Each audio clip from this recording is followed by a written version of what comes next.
காலை வணக்கத்துடன் ஸ்ரீ அன்னபூரணி அம்மாவை வணங்கி இந்த செய்திகள் வாசிப்பது தங்கம் தொலைக்காட்சியின் வலைதள செய்தியாளர் ஈஸ்வரன். கிட்டத்தட்ட 50 மாதங்களுக்கு முன்பாக ஸ்ரீ அன்னபூரணி அம்மாவுடைய அருளோடு தொடங்கிய அன்னதான விழாவானது இன்று வெள்ளிக்கிழமை காலை 7 மணி அளவில் ஆற்காடு அண்ணா சிலை அருகில் ஸ்ரீ அன்னபூரணி அருளோடு கருப்பு கவுனி அரிசியில் செய்யப்பட்ட கஞ்சியை பொதுமக்கள் உடல் நலம் நன்றாக இருக்க வேண்டும் என்பதற்காக ஸ்ரீ அன்னபூரணி ட்ரஸ்ட் தலைவர் முதல் உறுப்பினர்கள் வரை இதை தொடங்கி செய்து வருகிறார்கள்.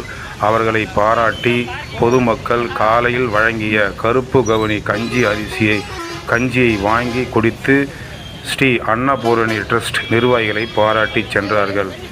காலையில் விரைவு செய்திக்காக தங்கம் வலைதள செய்தி சேனலின் செய்தியாளர் ஈஸ்வரன்.